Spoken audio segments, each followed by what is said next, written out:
देखो अभी हम दूसरा चैप्टर शुरू करने जा रहे हैं बेटा, payment of Bonus act 1965। Payment of Bonus act 1965। Payment of Bonus act 1965। चलिए समझते हैं बेटा पेमेंट ऑफ बोनस एक्ट क्या है। सबसे पहला लाइन जो आपको मोस्ट इंपॉर्टेंटली याद रखना है, पेमेंट ऑफ बोनस एक्ट यानी बोनस आपको तभी मिलेगा when there is a reward for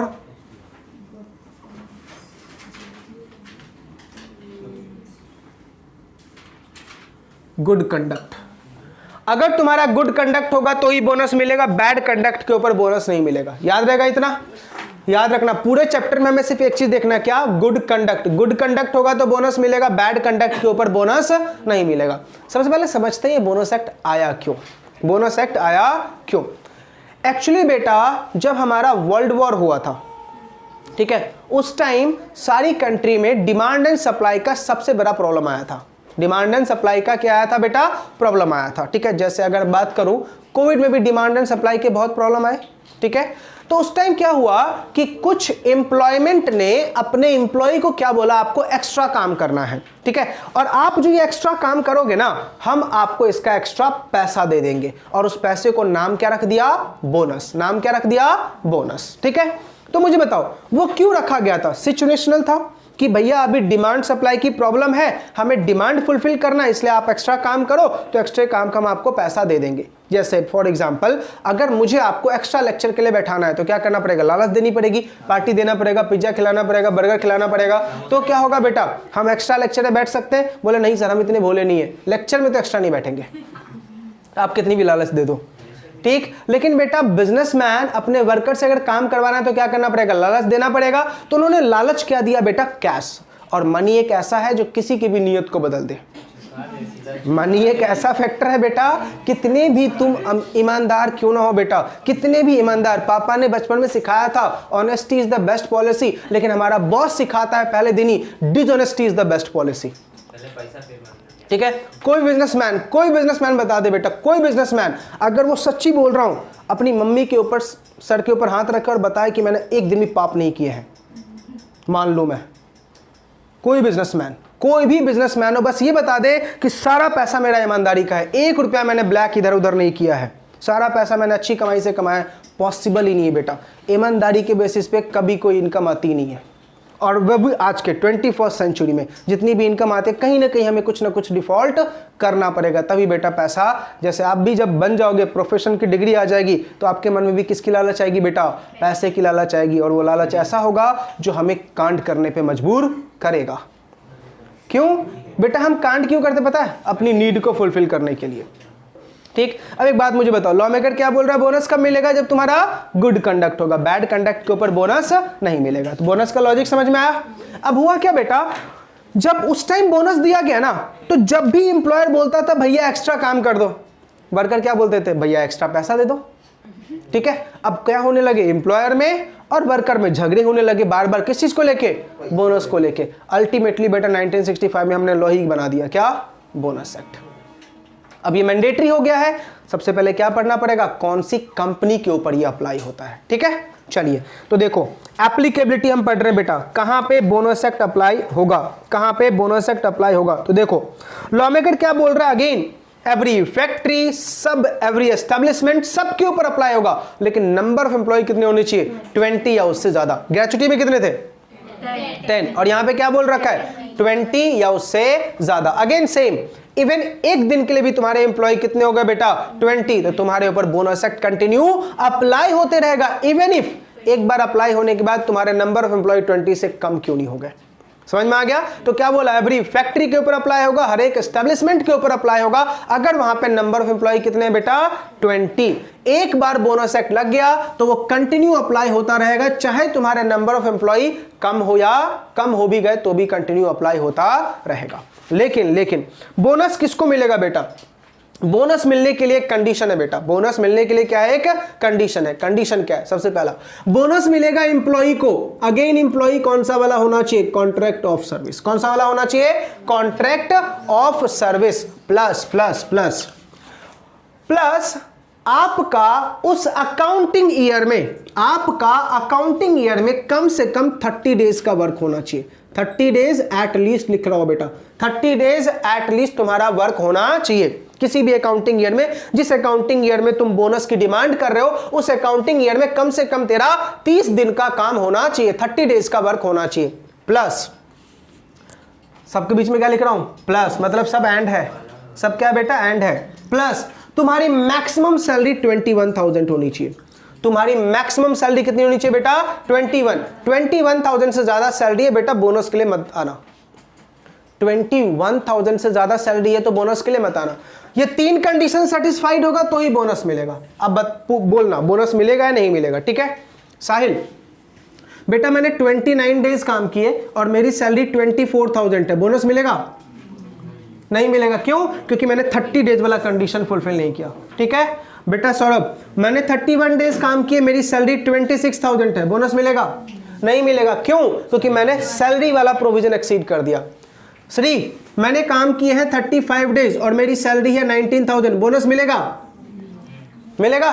क्यों? सर दोनों कंडीशन सेटिस्फाइड है, 30 डेज से ज्यादा मेरा वर्क है और 21 से मेरी कम सैलरी है तो मुझे बोनस मिलेगा। आ रही है बातें समझ में? अगर ये कंडीशन सेटिस्फाइड होगा तो ही बोनस मिलेगा, कंडीशन सेटिस्फाइड नहीं है तो बोनस नहीं मिलेगा। किसको मिलेगा बेटा? एम्प्लॉई को मिलेगा। कौन से वाले एम्प्लॉई को मिलेगा? जिसने कॉन्ट्रैक्ट ऑफ सर्विस पे काम किया है, बस उसी एम्प्लॉई को मिलेगा।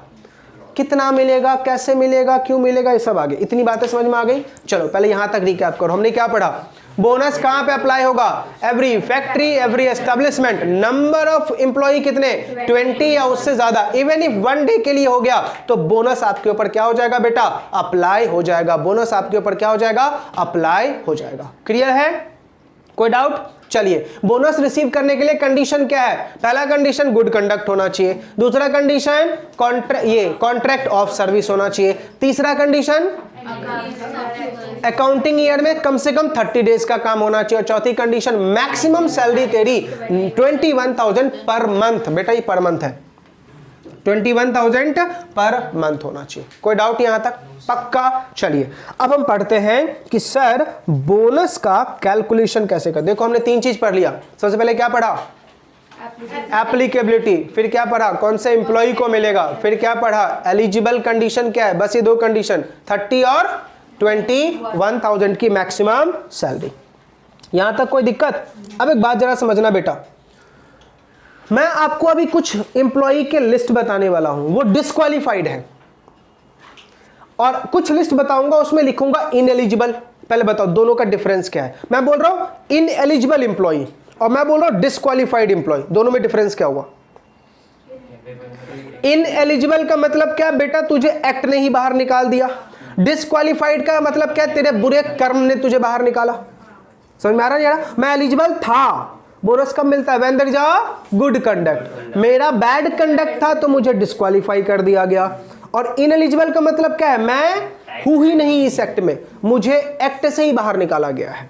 ठीक है, तो आपको एग्जाम में ये 2 क्वेश्चन बेटा सबसे ज्यादा पूछते हैं कि इनएलिजिबल एम्प्लॉय कौन होता है। तो देखिए आपके नोट्स में लिखा होगा एम्प्लॉय हु आर एक्सक्लूडेड करके, मिला? Employee who are excluded 326 page. देखो एम्प्लॉय हु आर एक्सक्लूडेड मिला? देखो कौन सा एम्प्लॉय है बेटा जो एक्सक्लूडेड है? कोई भी 6-7 रट्टा मार देना है, ठीक है? कोई भी 6 to 7 बेटा रट्टा मार दो। पहला देखो क्या लिखा हुआ है, एम्प्लॉय बाय इंश्योरेंस कंपनी लिखा हुआ है। इंश्योरेंस कंपनी के एम्प्लॉय को क्या नहीं मिलता बेटा? बोनस।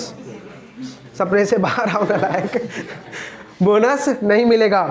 सेकंड, सीमैन एम्प्लॉय को बोनस नहीं मिलता। तीसरा, डॉकयार्ड वाले डॉक वर्कर को ऊपर बोनस नहीं मिलता। Employed by industry engage in the department of central government और स्टेट गवर्नमेंट, लोकल अथॉरिटी, इनके एम्प्लॉय को बेटा बोनस नहीं मिलता। रेड क्रॉस सोसाइटी वाले एम्प्लॉय को बोनस नहीं मिलता। यूनिवर्सिटी और एजुकेशनल इंस्टीट्यूशन वालों को बोनस नहीं मिलता। फिर रिजर्व बैंक ऑफ इंडिया वाले एम्प्लॉय को बोनस नहीं मिलता। फाइनेंशियल इंस्टीट्यूशन के एम्प्लॉय को बोनस नहीं मिलता। ऐसे बेटा रट्टा मार लेना, कम से कम कितने 6-7 एम्प्लॉय के नाम रट लेना, इन लोगों को बोनस नहीं मिलेगा। अब उसके नीचे जस्ट देखो डिस्क्वालीफाइड एम्प्लॉय लिखा होगा, 2 क्वेश्चन के बाद लिखा हुआ है डिस्क्वालीफाइड। बस 3 लोग बेटा डिस्क्वालीफाइड है जब तूने क्या कर दिए, फ्रॉड, वायलेंट बिहेवियर है, या मिस एप्रोप्रिएशन या एस्बॉटेज कर दिया, चोरी चकारी कर दी। ठीक है, तो इन 3 केस में तुम्हें बोनस नहीं मिलेगा। मतलब तुम एलिजिबल थे लेकिन क्या हो गए बेटा, डिस्क्वालीफाइड हो गए। क्या हो गए तुम, डिस्क्वालीफाइड हो गए। आ रही है बातें समझ में? अच्छा, अब बोनस किसके ऊपर मिलेगा, तो लॉ मेकर ने बोला बोनस सैलरी के ऊपर कैलकुलेट किया जाएगा। कितना, पहले उसको समझते फिर बताऊंगा what is the meaning of salary. ठीक है, चलिए तो हम क्या पढ़ रहे हैं बेटा, बोनस कितना मिलेगा। ध्यान से, मैं आपको मिनिमम और मैक्सिमम बोनस बता रहा हूं। क्या बता रहा हूं बेटा, मिनिमम और मैक्सिमम। पहले बात करते हैं मिनिमम बोनस कितना मिलेगा। ठीक है, मिनिमम बोनस हम एडल्ट की बात करते हैं बेटा। एडल्ट कितना मिलेगा, बोला 8.33% ऑफ वेजेस और 100 rupees per month which ever is higher. ये किसके लिए है, अडल्ट के लिए। अच्छा, चिल्लर के लिए क्या है, चिल्लर के लिए कितना है बेटा, 8.33% ऑफ वेजेस। चिल्लर का मतलब बेटा चाइल्ड, और 60 per month which ever is higher. समझा, मिनिमम कितना है, 8.33% ऑफ वेजेस और 100 per month which ever is higher. किसके लिए, अडल्ट के लिए, और चिल्लर के लिए 60 विच एवर इज हायर। लेकिन दोनों क्या है बेटा, पर मंथ, दोनों क्या है, पर मंथ। आई बातें समझ में? अच्छा, अब एडल्ट मैंने लिखा है ना, तो यहां पे मैन और वुमेन दोनों आ गए। चिल्लर लिखा है ना, तो बॉय एंड गर्ल दोनों आ गए। लेकिन याद रखना 14 साल से कम का चिल्लर नहीं होना चाहिए, 15 से 18 के बीच का होना चाहिए। चिल्लर कौन सा वाला होना चाहिए बेटा, 15 to 18 ईयर्स वाला, 15 to 18 ईयर्स वाला। 14 साल से कम को तो अलाउड ही नहीं है काम करना, समझा। 15 से 18 वाला होना चाहिए। इसको बताओ, हम रियल लाइफ में 15 से 18 वाले एज को क्या बोलते हैं, टीन एज, और लीगल टर्म में एडोलेसेंट। समझ में आ रहा नहीं आ रहा, पक्का, कोई डाउट? चलो अब ध्यान से, दोनों को बेटा मैक्सिमम कितना मिलेगा, मैक्सिमम दोनों का सेम है बेटा, 20% ऑफ वेजेस। मैक्सिमम दोनों का क्या है, सेम है, 20% ऑफ वेजेस। मान लो सौरभ किसी कंपनी का एम्प्लॉयर, सौरभ बोल रहा है सर मैं तो 60% दूंगा, मोस्ट वेलकम। समझा, अगर आप 60% देना चाहते हो मोस्ट वेलकम। लॉ ने कितना बोला, मैक्सिमम 20। भाई मेरे पास ज्यादा पैसा, मैं ज्यादा दूंगा, दो। लॉ के अकॉर्डिंग से मैक्सिमम कितना, 20। आपकी मर्जी है 30% देने का, 40% देने का, बिंदास दीजिए। आ रही है बातें समझ में? अब आप पूछोगे अमित सर एक डाउट, आपने क्या लिखा, wages. Now what is the meaning of wages. Sir wages का मतलब क्या होता है, basic wage plus dearness allowance. Wages का मतलब बेसिक वेज प्लस डीए, और कुछ नहीं, बेसिक वेज प्लस डीए। ठीक है, सिर्फ डीए, बेसिक प्लस डीए। ठीक है, अब यहाँ पे बेटा सैलरी वाली बातें याद मत करना, सर डीए कंडीशनल या नॉन कंडीशनल, ऐसा कुछ नहीं है। यहाँ लॉ पढ़ रहे हैं, सदमे से बाहर आओ, लॉ पढ़ रहे हैं हम, नॉट टैक्स। समझ में आ रहा? तो कंडीशनल और नॉन कंडीशनल का झंझट बेटा यहाँ पे नहीं है, सीधा basic wage plus DA. Correct है, कोई डाउट? अच्छा, कभी कभी एग्जाम में पूछ लेता है कि सैलरी के डेफिनेशन में क्या क्या नहीं आएगा। एग्जाम में ये पूछ लिया सैलरी के डेफिनेशन में क्या क्या नहीं आएगा, तो क्या लिखेंगे, सर हमें तो पढ़ाया गया था बस बेसिक और डीए आएगा, बाकी नहीं आएगा। तो एग्जाम में क्या लिखेंगे, बेसिक और डीए आएगा, बाकी नहीं आएगा। क्वेश्चन पूछ रहा क्या क्या नहीं आएगा, तुम बोल रहे हो बेसिक और डीए आएगा, बाकी नहीं आएगा। भाई बाकी में क्या, बाकी में क्या, तो लिख के आएंगे एग्जाम में, read the salary chapter carefully, read the salary chapter carefully, कि भाई रीड कर लो सैलरी चैप्टर में, देख लो क्या क्या है सैलरी के डेफिनेशन में। ऐसा नहीं बेटा, मैंने लिस्ट बना दी है, कल के दिन बेटा अगर ऐसा क्वेश्चन आ जाए, उन्होंने उल्टा पूछ लिया, अपन भी उल्टा ही जवाब देंगे ना। वो क्या बोल रहे, सैलरी की डेफिनेशन में क्या क्या नहीं आएगा, तो हमने बेटा इसका लिस्ट बना दिया है। पेज नंबर 329 पे देखो, लिस्ट आपको दिख रहा है, क्या क्या नहीं आएगा, ओवर टाइम नहीं आएगा, किसी भी टाइप का अलाउंस नहीं आएगा, आरएफए नहीं आएगा, लाइट बिल इलेक्ट्रिसिटी बिल नहीं आएगा, ट्रैवलिंग कंसेशन नहीं आएगा, एनी अदर बोनस, इस बोनस को छोड़ के दूसरा बोनस होता है ना, इंसेंटिव होता है, एक होता है ज़्यादा प्रोडक्शन कर दिया तो प्रोडक्शन बोनस दे देंगे। बोला सिर्फ ये वाले बोनस को छोड़कर जिस भी टाइप का बोनस मिल रहा है वो सब नहीं आएगा। और ये बात समझ में, एग्जाम के टाइम में तुझे जो जो याद आए सब ठोक देना, जितना भी याद आए। समझ में आ रहा नहीं आ रहा, लेकिन जमीन पे रह के, ज़्यादा हवा में नहीं उड़ना है। सिर्फ क्या आएगा बेटा, बेसिक वेज प्लस डीए। यहाँ तक बेटा कोई दिक्कत नहीं ना? तो चलो मिनिमम और मैक्सिमम बोनस समझ में आ गया। अब ध्यान से बेटा एक चीटिंग दिखाऊं। सर बोनस कब तक मिल जाना चाहिए? तो पता है लॉ मेकर क्या बोल रहा है? 8 months from the close of financial year. 8 months from the close of financial year. दोबारा बोलो, क्या बोला मैंने? 8 months from the close of financial year. अब ध्यान से, अपन का फाइनेंशियल ईयर कब क्लोज होता है? 31 मार्च को। यहां से 8 महीने। छोटी बताना, यहां से 8 महीना कौन सा दिन आएगा? मार्च से 8 महीने क्या आएगा? 8 months। देखो देखो ना लाइक, इतना टाइम लग रहा है। 30th नवंबर। 30th नवंबर। अब मुझे बताओ बेटा, नवंबर में एक फेस्टिवल आता है, दिवाली, और अपन के पापा को क्या मिलता है? बोनस। हमें ऐसा लग रहा होता है हमारा बॉस कितना अच्छा है, पापा को दिवाली बोनस दिया है। चूना लगाया उसने। इस बोनस के नाम पे नालायक क्या बोल रहा है? अपन दिवाली बोनस दे रहे हैं। ठीक है, दोनों बोनस वो एक साथ दे देता है, दिवाली भी और ये भी। समझ में आ रहा? डेट देख रहे हो लॉ मेकर ने कितना अच्छा चूज किया है। कौन से महीने में आ रहा है भाई? दिवाली। और हमें क्या लगता है पापा को क्या मिला है? दिवाली बोनस। अपना बॉस इतना अच्छा नहीं है बेटा। समझ में आ रहा नहीं आ रहा? वो इस बोनस एक्ट की वजह से क्या दे रहा है? बोनस दे रहा है। कभी बॉस ने आज तक 5 रुपए का चाय तो पिलाया नहीं। 5 रुपए का चाय पिला भी दे तो सैलरी चैप्टर आगे बैठा रहता, आजा भाई तेरा इंतजार कर रहा था मैं, टैक्स भरो इसके ऊपर। वो बातें समझ में आ रही है? पक्का? चलो, हमने क्या बोला? बोनस मिलेगा। सर क्या टाइम है? 8 महीने। अच्छा, एम्प्लॉयर क्या बोल रहा? सर पैसे नहीं है, कंगाली चल रही है, थोड़ी एक्सटेंशन दे दो।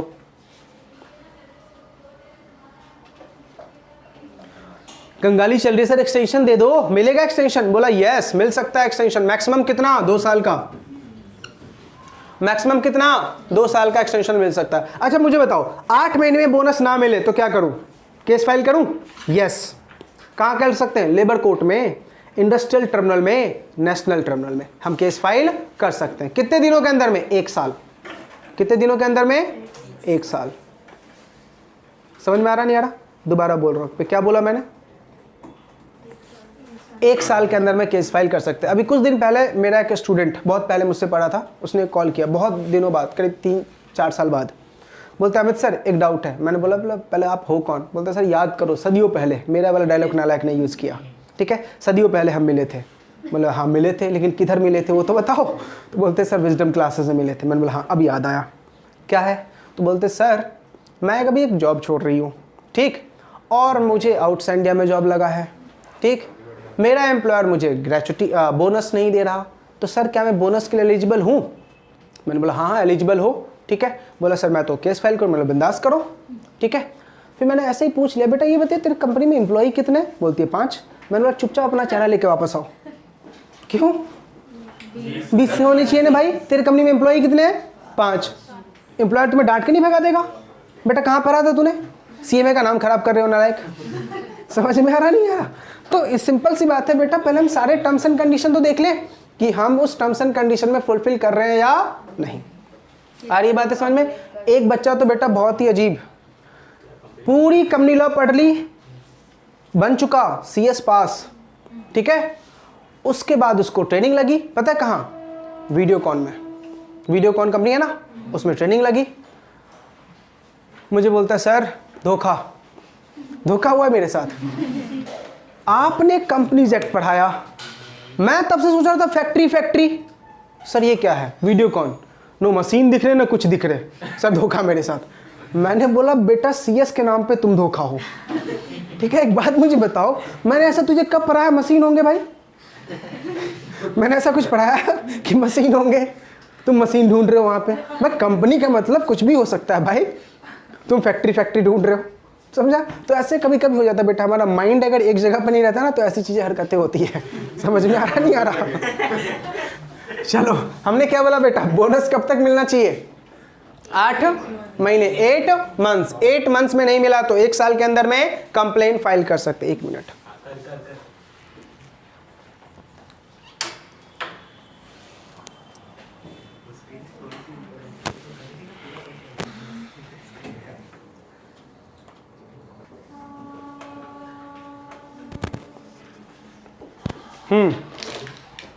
देखो हमने अभी क्या बोला कि जो हमें ग्रेच्युटी मिलेगा वो किसके ऊपर मिलेगा बेटा? वेजेस के ऊपर। मिनिमम और मैक्सिमम। मिनिमम कितना है? 8.33% ऑफ वेजेस और 100 पर मंथ, और मैक्सिमम कितना है? 20%। चाइल्ड के लिए कितना है? 8.33% ऑफ वेजेस और 60 per month, which ever is higher. ठीक है, हमने क्या बोला? ग्रेच्युटी सॉरी बोनस कब तक मिल जाना चाहिए? With in 8 months. अगर 8 मंथ्स में नहीं दिया तो एक्सटेंशन मैक्सिमम कितने का? 2 इयर्स। और अगर मुझे gratuity with in the time नहीं मिला तो मैं क्या कर सकता हूं? कंप्लेन कर सकता हूं। कहां पे कंप्लेन कर सकता हूं? That is most important. Labour court में, इंडस्ट्रियल ट्रिब्यूनल में, या नेशनल ट्रिब्यूनल में, या कंट्रोलिंग अथॉरिटी के पास। समझा? कहां कर सकता हूं? बोलो। Labour court, industrial tribunal, national tribunal और controlling authority. Labour court, industrial tribunal, national tribunal और कंट्रोलिंग अथॉरिटी, इन 4 जगह पे मैं क्या कर सकता हूं बेटा? केस फाइल कर सकता हूं for recovery of bonus. For recovery of bonus. दोबारा बोल रहा हूं, कहां बेटा? Labour court, industrial tribunal, national tribunal और कंट्रोलिंग अथॉरिटी, इन जगह पे जाके मैं क्या कर सकता हूं? रिकवरी कर सकता हूं। किस चीज का? बोनस का। ठीक है, अब सुनो, सवाल ये उठता है कि अमित सर आपने क्या बोला? बोनस जो है वो मिलेगा किसके ऊपर? वेजेस के ऊपर। बोनस किसके ऊपर मिलेगा? वेजेस के ऊपर। सर आपने ये तो बता दिया वेजेस का मतलब होता है basic wage plus DA. Wages का मतलब क्या होता है? Basic wage plus DA. लेकिन सर निकाले कैसे वो बता दो। बेसिक वेज प्लस डीए निकाले कैसे? सुनने पे ध्यान देना बेटा, इधर बहुत मोस्ट इंपॉर्टेंट। सबसे ज्यादा क्वेश्चन इस कैलकुलेशन के ऊपर आएंगे।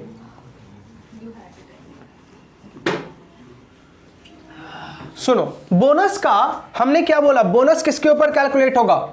Basic wage plus dearness allowances.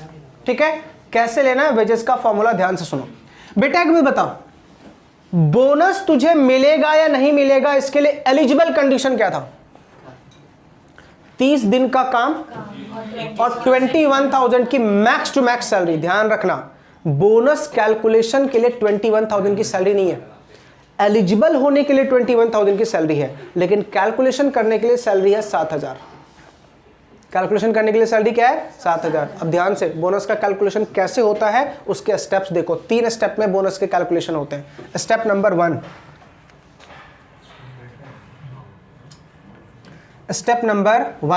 क्या है बेटा? स्टेप नंबर 1, आपको क्या लेना है? मिनिमम वेजेस लेना है और इसको कंपेयर करना है 7,000 से, विच एवर इज हायर। ठीक है। स्टेप नंबर 2, जो आपका ये हायर वाला अमाउंट आएगा, ये वाला बेटा, विच एवर इज हायर, यानी स्टेप नंबर 1, जो स्टेप नंबर 1 का अमाउंट आया उसको कंपेयर कर दो बेसिक सैलरी से। किससे कंपेयर कर दो? बेसिक सैलरी से, विच एवर इज लोअर। ठीक है। अब स्टेप नंबर 3 क्या होगा? 8.33% या कितना? 20%। 8.33% और 20%। किसका बेटा? स्टेप 2 का। और यहां पे बेसिक सैलरी लिखा हूं, लेकिन साथ में क्या लेना है? Dearness allowances. 3 स्टेप समझ में आ गए? सबसे पहले अभी बोलोगे अमित सर ये बताओ मिनिमम वेज क्या है, पहले ये बताओ। ध्यान से सुनो, मैं आपको एक चैप्टर पढ़ाने वाला हूं, मिनिमम वेजेस एक्ट पढ़ाने वाला हूं, 1948 वाला। ठीक है, तो वहां पे लिखा हुआ है कि एक पर्टिकुलर एम्प्लॉयमेंट की मिनिमम वेज कितनी होनी चाहिए। ठीक है, तो वो वाला मिनिमम वेज उसको किसके साथ कंपेयर कर दो? 7,000, विच एवर इज हायर को तुम अपनी वेजेस के साथ कंपेयर कर, तुझे कितना मिल रहा है? विच एवर इज लोअर, उसी लोअर का या तो 8.33% या तो 20%। चलो एक एग्जांपल खेले। चलो मान लेते हैं बेटा जो सौरभ है, सौरभ की जॉब है, जिस कंपनी में सौरभ जॉब कर रहा है, जिस एम्प्लॉयमेंट पे सौरभ जॉब कर रहा है, उसका मिनिमम वेज मान लेते हैं 9,000 है। कितना है? 9,000। 9,000 और 7,000 विच एवर इज हायर, यानी इस फॉर्मूले के अकॉर्डिंग सौरभ का सैलरी कितना आ गया? 9,000। अच्छा, सौरभ को मिल रहा है तो यहां पे क्या लेंगे? 9,000। सौरभ को सैलरी प्लस डीए कितना मिल रहा है? 10,000। कितना मिल रहा है? 10,000। दोनों में से लेस कितना हो गया? दोनों में से लेस कितना हो गया? 9,000। दोनों में से लेस कितना हो गया? 9,000। तो 8.33% किसका? 9,000 का। बातें समझ में आई? पक्का? कोई डाउट? ये क्वेश्चन बेटा 100% एग्जाम में आता है। 20% मैक्सिमम ना, और 8.33% मिनिमम। तो इसको तो किसके साथ कंपेयर करेगा? वही, या तो 100 या तो 60। एडल्ट होगा तो 100, चिल्ड्रन होगा तो 60। समझ में आ रहा नहीं आ रहा? पक्का? कोई डाउट? फर्स्ट स्टेप में मिनिमम वेज वाला वेज और 7,000 विच एवर इज हायर, और जो हायर आया उसको आपको कितना मिल रहा है उसके साथ compare which ever is lower, और जो लोअर आया उसका 8.33% या 20%। बातें समझ में आई या नहीं? पक्का? लेकिन ध्यान से बेटा, अपन ने ये तो सीख लिया कि वेजेस कैसे लेना है और कौन से वेजेस के ऊपर 8.33% और 20% लेना है, लेकिन अब बहुत ही इंपॉर्टेंट स्टेप बताने जा रहा हूं। बोनस का, बोनस किसके ऊपर दोगे? प्रॉफिट के ऊपर। प्रॉफिट होगा तो बोनस देंगे, अदरवाइज नहीं। अब ध्यान सुना, इसमें कंसेप्ट है।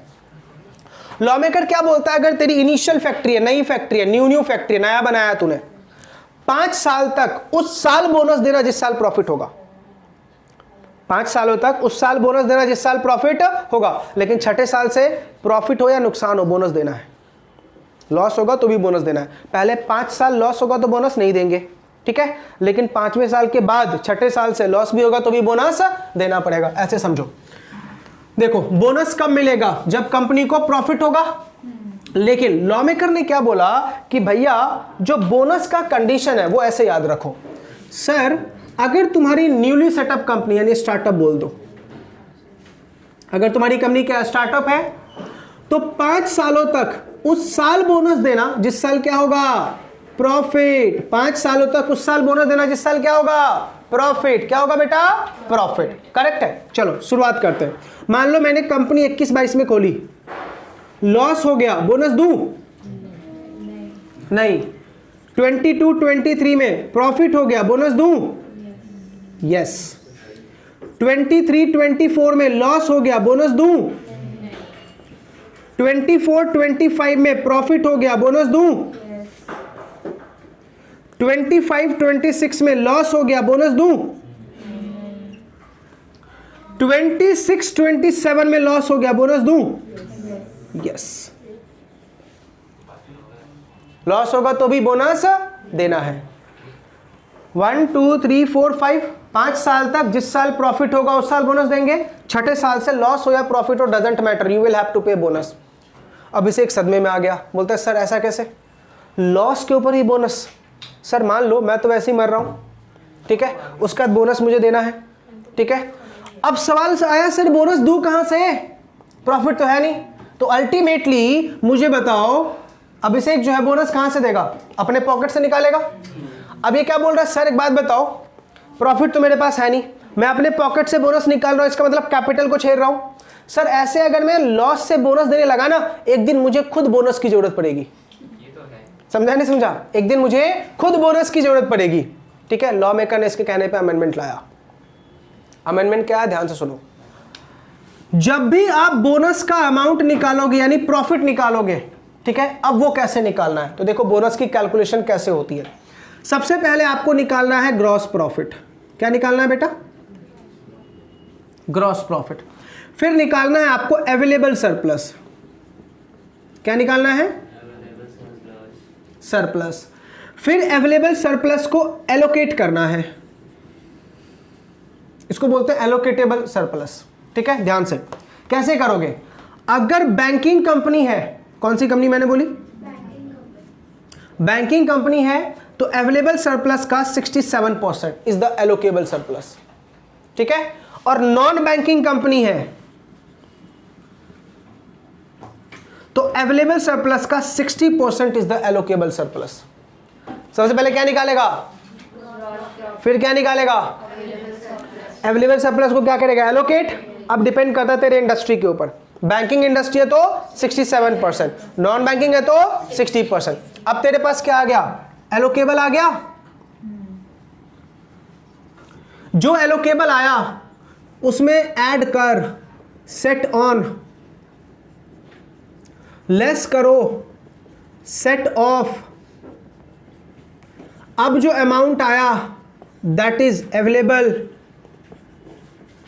फॉर डिस्ट्रीब्यूशन एज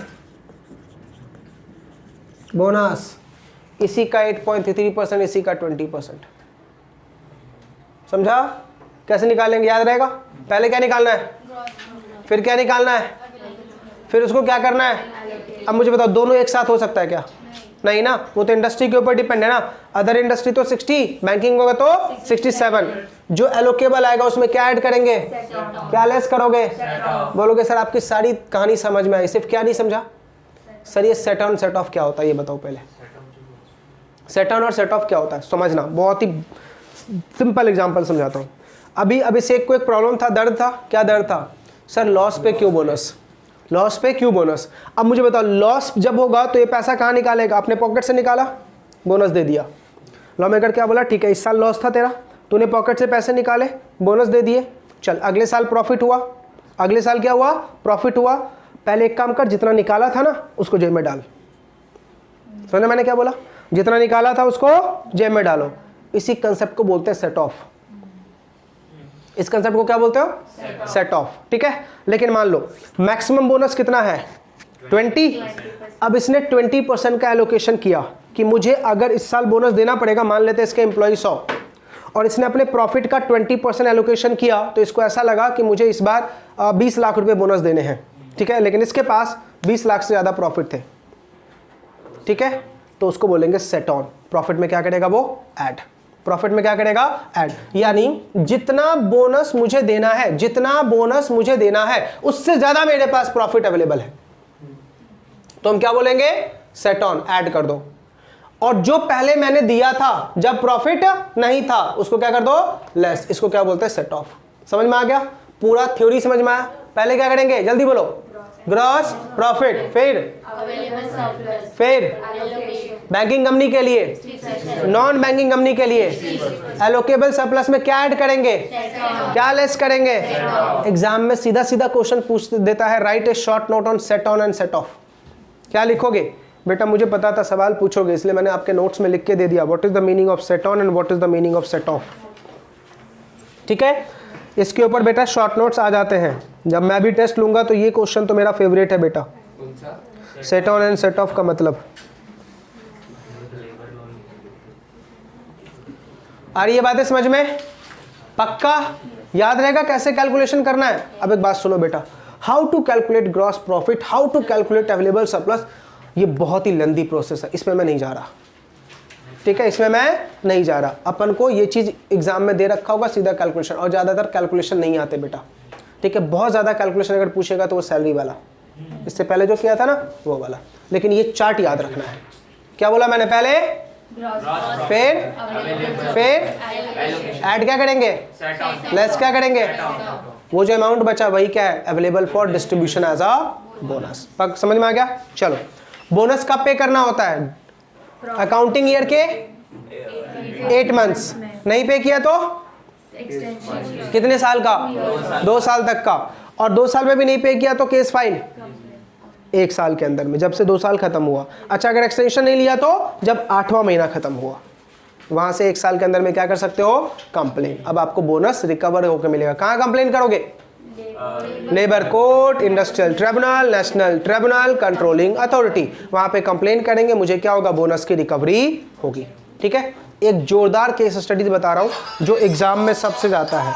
एक जोरदार केस स्टडी पढ़ रहे हैं बेटा जो एग्जाम में सबसे ज्यादा आएगा। ये नालायक बैंक वालों को सुबह सुबह ये मुझे ही कॉल करना होता है। नालायक कौन इतना जल्दी बुलाता है इनको।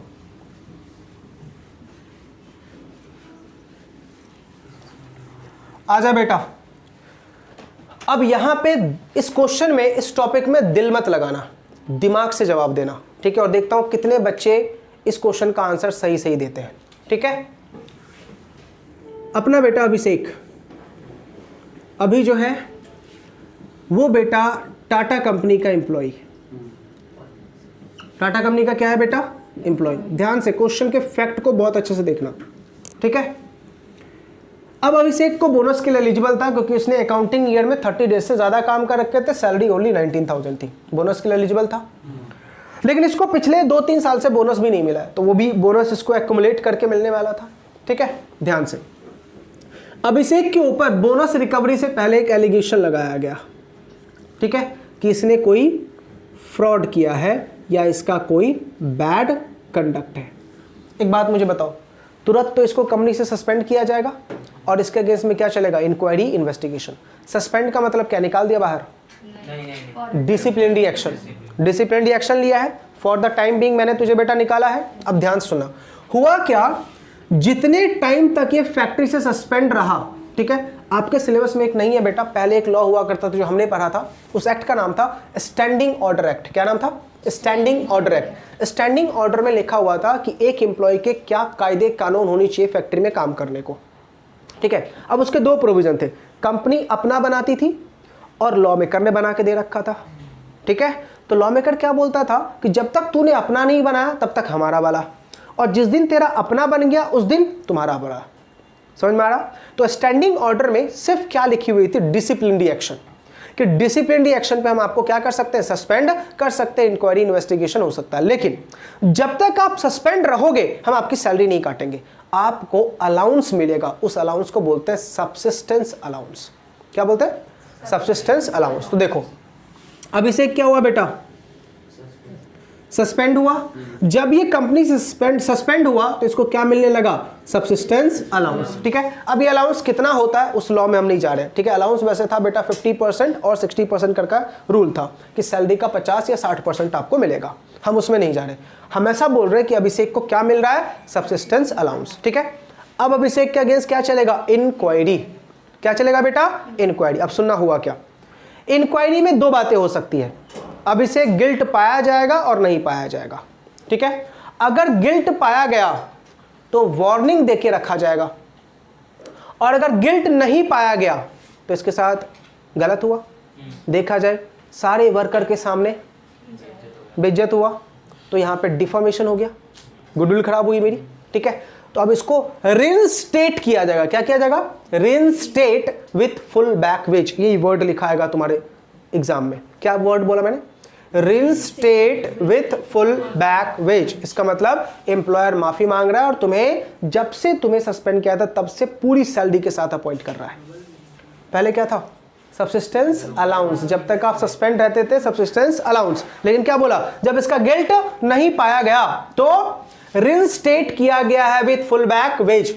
लेकिन गिल्ट पाया गया तो वार्निंग दिया गया, तो क्या इसे सब्सिस्टेंस अलाउंस वापस ले लेंगे, नहीं ना, वो तो मिलेगा ही, ठीक है। अब ध्यान से, अभिषेक के साथ पहले दोनों सिचुएशन को हैंडल करते हैं। अभिषेक मान लो गिल्ट पाया गया, ठीक है, इसको अपॉइंट किया गया विथ वार्निंग, बेटा ये तेरा लास्ट है, ठीक है। और इसको जो सब्सिस्टेंस अलाउंस मिला था वो भी वापस नहीं लिया गया। जब ये फैक्ट्री में आया काम करने को, तब इसके दोस्तों ने, कलीगों ने बताया भाई हमें तो बोनस मिला, हमें तो बोनस मिला। अभी क्या बोल रहा है, मुझे तो नहीं मिला, मैं तो फैक्ट्री से बाहर था, चला गया बॉस के पास बोनस मांगने को। आप मुझे बताओ, क्या सब्सिस्टेंस अलाउंस के ऊपर बोनस मिलेगा, हां या ना? सोच के बताना, बहुत दिमाग लगाओ। सब्सिस्टेंस अलाउंस के ऊपर बोनस मिलेगा, हां या ना?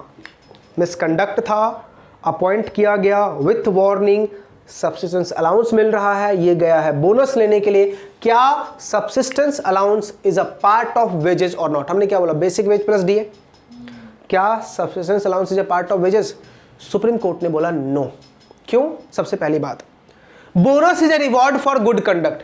तेरा काहे का गुड कंडक्ट, बैड कंडक्ट हो गया, इस वजह से क्या बोला, subsistence allowance is not a part of wages. दूसरा, वेजेस की डेफिनेशन में मैंने सिर्फ क्या बोला था, बेसिक वेज प्लस डीए। क्या कहीं भी मैंने वेजेस की डेफिनेशन में सब्सिस्टेंस अलाउंस लिखा है क्या? नहीं।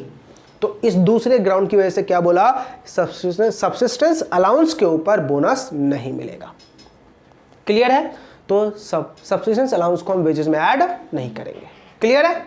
ध्यान से next point.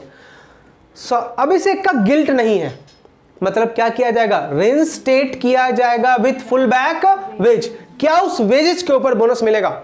Answer is yes, क्योंकि ना तो उसका बैड कंडक्ट है और ना ही वो सब्सिस्टेंस अलाउंस है, वो मुझे पूरा वेजेस मिला है। Now he is eligible for bonus. याद रहेगा? तो एग्जाम में सिर्फ क्या देखना, अगर सब्सिस्टेंस अलाउंस दिख जाए समझ जाना इसके ऊपर बोनस नहीं मिलेगा, लेकिन ये वर्ड दिख जाए रिइंस्टेटेड विथ फुल बैक वेज तो वो सैलरी का पार्ट होगा। याद रहेगा? पक्का इसके ऊपर सबसे ज्यादा क्वेश्चन आता है। किसके ऊपर? रिइंस्टेटेड विथ फुल बैक वेज और सब्सिस्टेंस अलाउंस। याद रहेगा? पक्का? कोई डाउट? क्लियर? चलो पहले यहां तक एक बार रिकैप कर ले। हम चैप्टर कौन सा पढ़ रहे थे? Bonus act 1965। अप्लाई कहां तक होती है? Whole of India. ठीक है, अप्लाई कौन सी इंडस्ट्री के ऊपर होगी? सारी इंडस्ट्री, प्रोवाइडेड आपके नंबर ऑफ एम्प्लॉय कितने होने चाहिए? 20 या उससे ज्यादा। 20 या उससे ज्यादा तो आपको क्या मिलेगा? बोनस मिलेगा। ठीक है, दूसरा एलिजिबल क्राइटेरिया क्या है? 30 डेज का काम इन अकाउंटिंग ईयर और मैक्सिमम 21,000 की salary, then you are eligible for bonus. Correct है? दूसरा हमने क्या पढ़ा? बोनस में एम्प्लॉय कौन सा लेना है? Contract of service. Minimum bonus कितना होगा फॉर अडल्ट? 8.33% और 100 विच एवर इज हायर। चिल्लर के लिए 8.33% और 60 विच एवर इज हायर। ठीक है, मैक्सिमम कितना होगा? 20% ऑफ सैलरी। सैलरी का मतलब क्या है? 3 स्टेप, मिनिमम वेज और 7,000 which ever is higher, higher और एक्चुअल वेज यानी basic wage plus DA which ever is lower, lower का 8.33% या 20%। मैक्सिमम कितना है? 20%। क्या एम्प्लॉय 20% से ज्यादा दे सकता है? उसकी मर्जी। समझ में आ गया? क्या सब्सिस्टेंस अलाउंस के ऊपर बोनस मिलेगा? नहीं। क्यों नहीं मिलेगा? 2 रीजन, गुड कंडक्ट नहीं था और वो वेजेस का पार्ट नहीं है। ठीक है, क्या रिइंस्टेटेड विथ फुल बैक वेज के ऊपर बोनस मिलेगा? हाँ सर मिलेगा, क्योंकि गुड कंडक्ट था और वो सैलरी का पार्ट है। क्लियर है? कोई डाउट? अच्छा, बोनस कब तक मिल जाना चाहिए? 8 months from the close of accounting year. ठीक है, एक्सटेंशन कितने का? 2 साल का। अगर नहीं मिला तो विद इन 1 ईयर क्या कर दोगे आप? केस फाइल कर दोगे। कहां पे?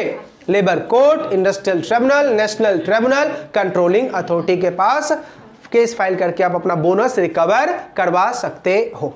ठीक है, बोनस तभी मिलेगा जब रिवॉर्ड क्या होगा बेटा? Good conduct. हमने 2 चीज यहां पे पढ़ी, इन एलिजिबल एम्प्लॉय, कौन एलिजिबल नहीं है, और एक था डिस्क्वालिफाइड एम्प्लॉय, मतलब आप एलिजिबल थे लेकिन आपके बुरे कर्मों ने आपको क्या कर दिया? डिस्क्वालीफाई कर दिया।